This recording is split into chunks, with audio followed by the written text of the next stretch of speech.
right, welcome back to another episode of Financial Productions. Real quick, just going to kind of talk about something that just kind of recently surfaced in the turkey hunt world, at least in South Carolina. That is, there's been some rule changes, and for these rule changes, I applaud our Department of Natural Resources. I think it's a long time coming. While I do disagree with some of the changes made, I'm going to talk about all of them, but Will and I, for the most part, agree with the vast majority of these changes. They're good. Honestly, they probably should have been made a few years ago, but I applaud South Carolina Department of Natural Resources for their changes, and I think it's a crucial part to the population decline issue we're facing, and to the preservation of the wild turkey. So, like I said, this is a South Carolina thing. We obviously live and hunt in South Carolina. For those of you who are new here,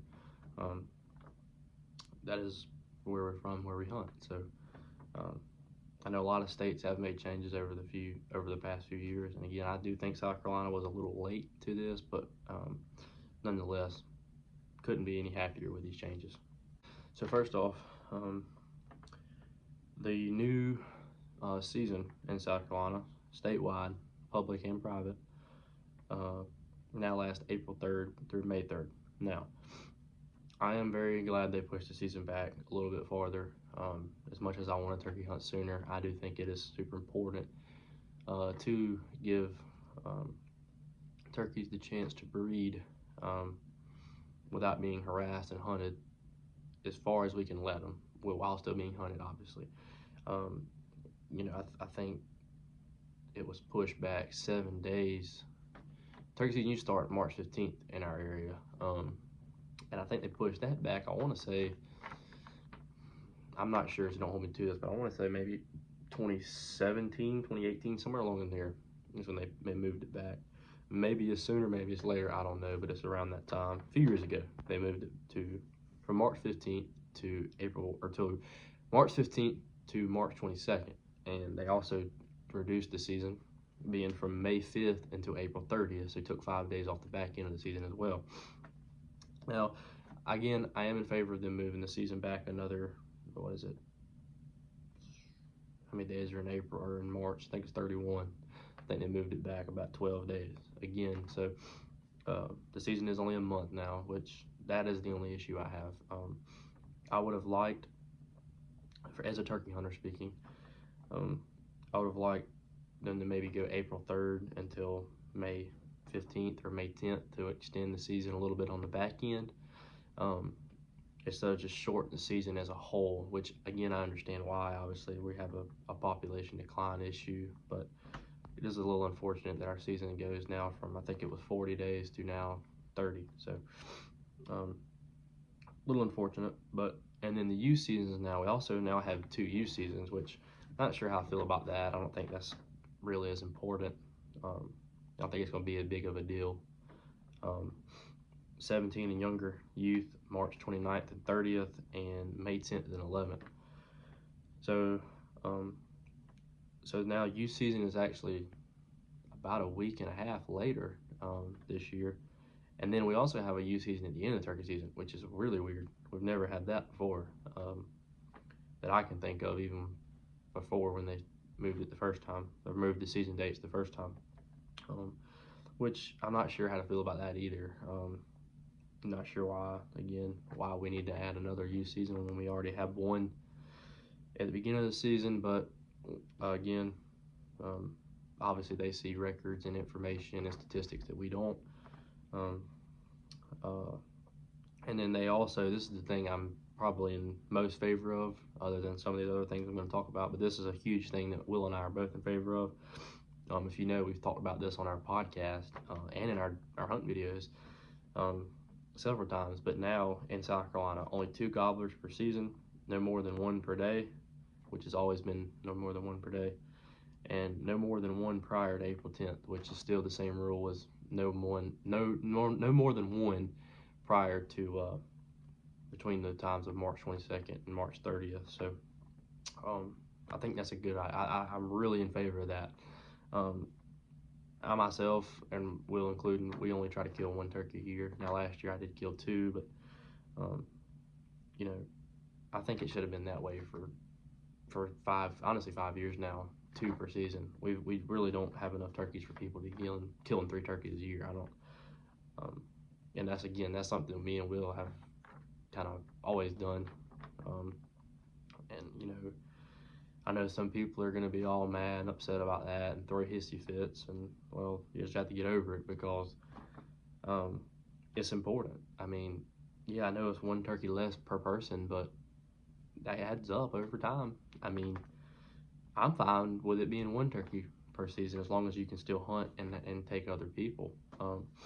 So again, I think a lot of the turkey hunting industry, or the turkey hunting industry as well as duck hunting industry or whatever, the hunting industry in general has gained this rudeness and this brashness and this greediness about it, where people are so greedy and so hateful about things, and I'm sure people are still going to go and kill, I mean, 5 turkeys a year. I mean, I have seen it. I mean, people do not care. They do not abide by these rules whatsoever, and unfortunately, that could end up being the reason why we lose the wild turkey for good, and may end up not being able to hunt it.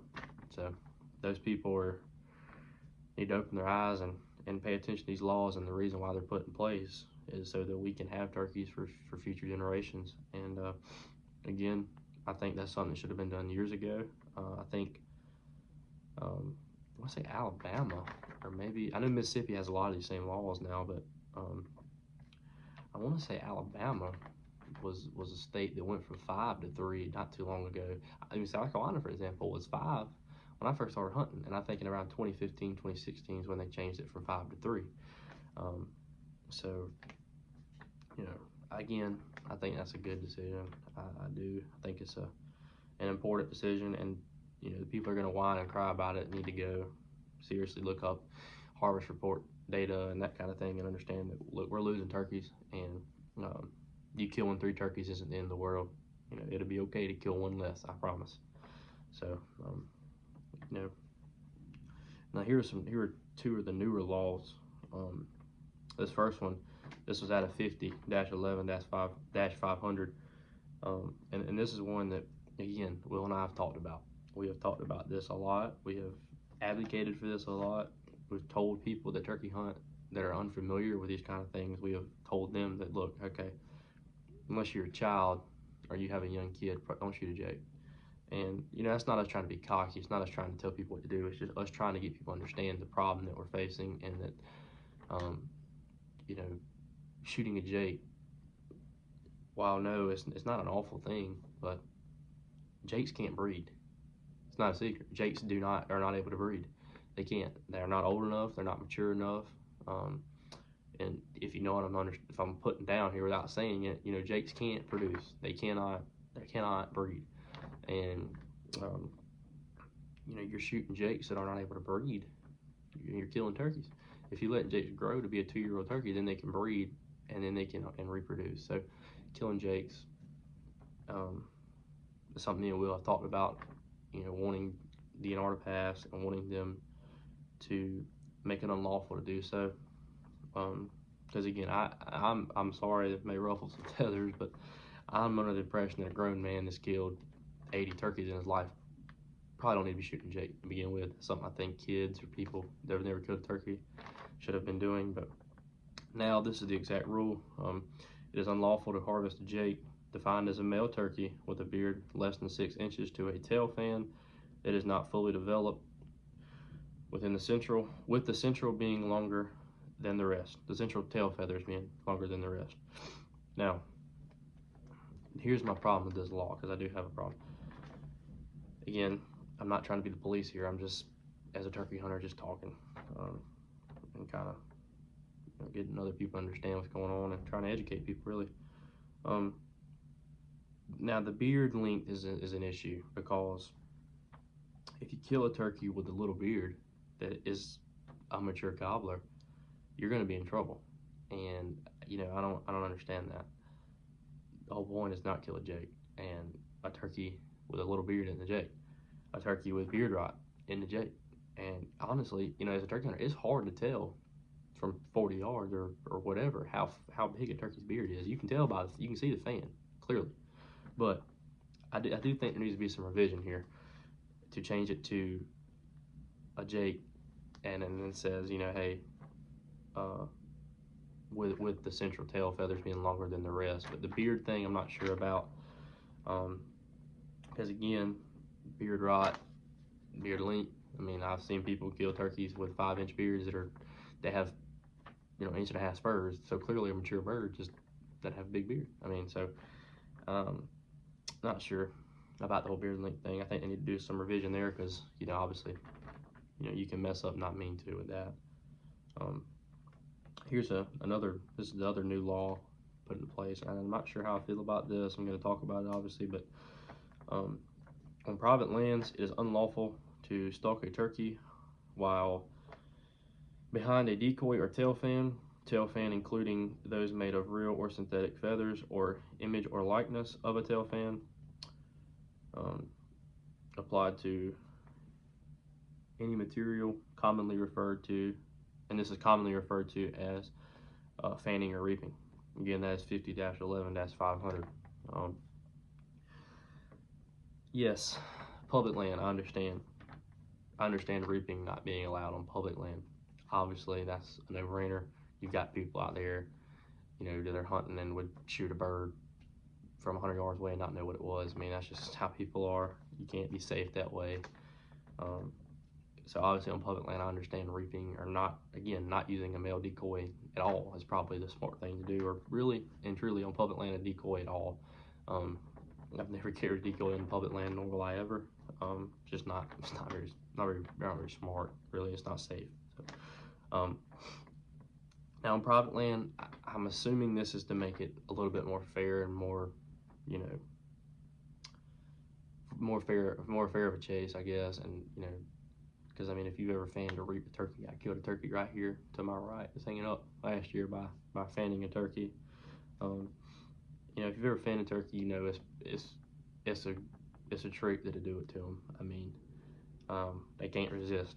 So I'm not against the law being passed. I'm not in favor of it either. I'm kind of on the fence about it.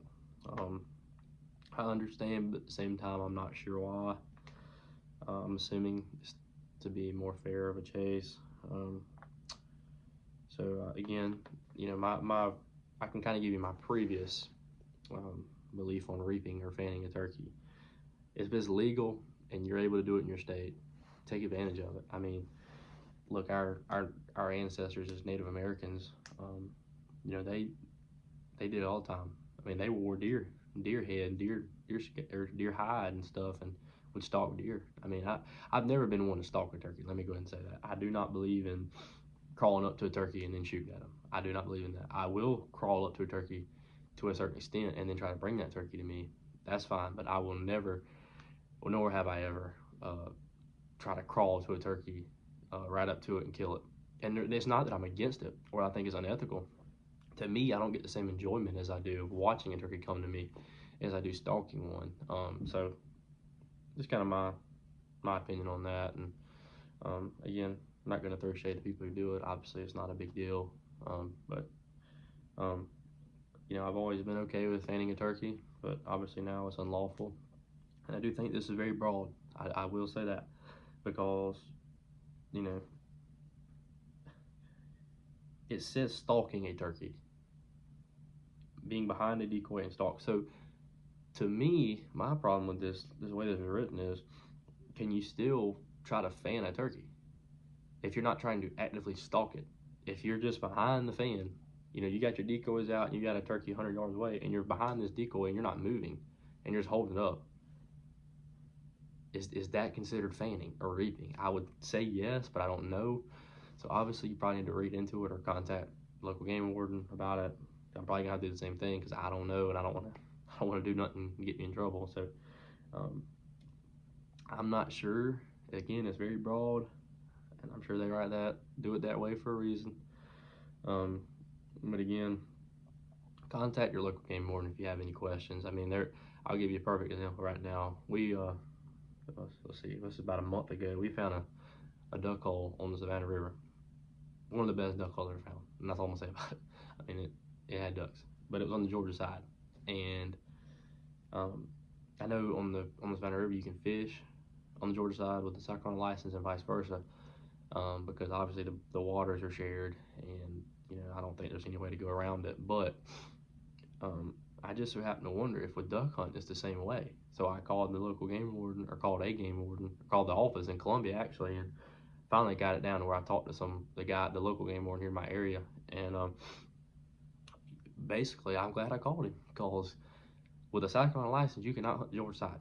It's not legal. But if you're a Georgia resident, you can hunt the South Carolina side. So not sure why that is or how that works, but I'm glad I called, because I could have been in trouble for good, or for sure, doing that. So again, contact if you're not sure. And again, I'm probably gonna do the same thing, because I am not sure.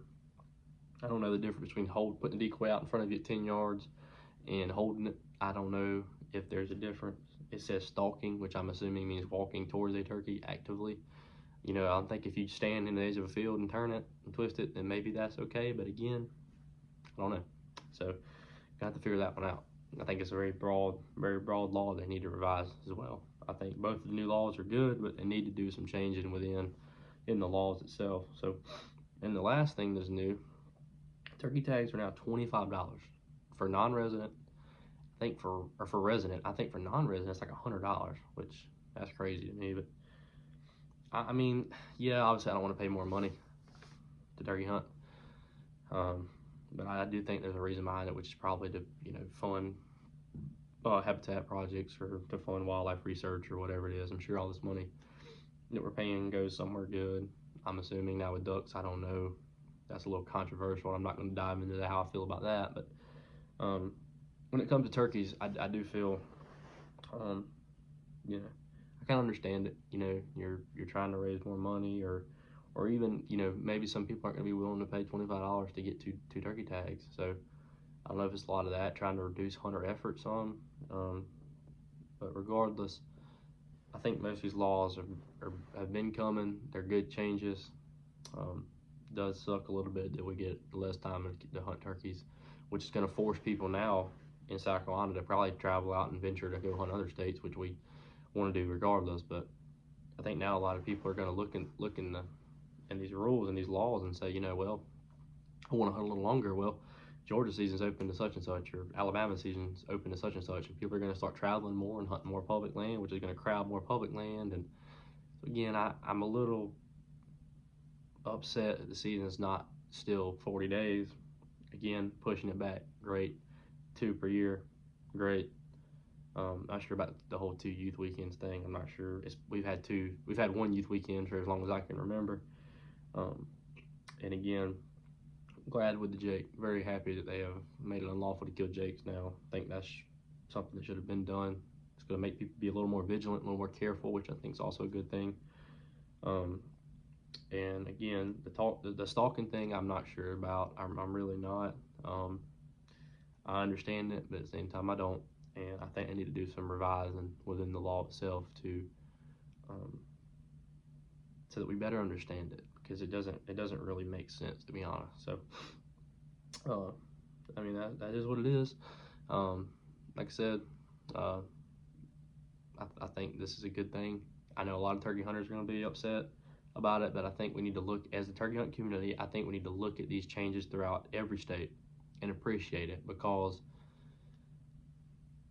look, I mean, it's no secret, and this is the thing to me, is I don't understand. People are still actively denying turkey population decline, and the facts and the data point directly to that. And you got people that love to kill turkeys. You've got people that love to hunt turkeys that are killing 5, 6, 7 turkeys a year, and those people are the problem. I'm sorry, but people need to hear that, and if you're killing that many turkeys, you're killing them illegally. As much as you love to hunt turkeys, look at yourself in the mirror and realize there's not going to be turkeys to hunt if you keep doing that. And I think it's important for us as turkey hunters to come together, understand why these changes are made, do our own research. I know a lot of people don't do the research at all. They just get on here and get on the keyboard and type about how they're so mad. And back in my day, back in the 90s, we could kill 28 turkeys a year. And well, this ain't the 90s, and we don't have 600,000 turkeys anymore in the state of South Carolina. It is estimated in South Carolina, as of like 2019 or something, we have 100,000 turkeys left. That is one of the worst states in the entire country when it comes to turkey population as a whole. So, got a problem.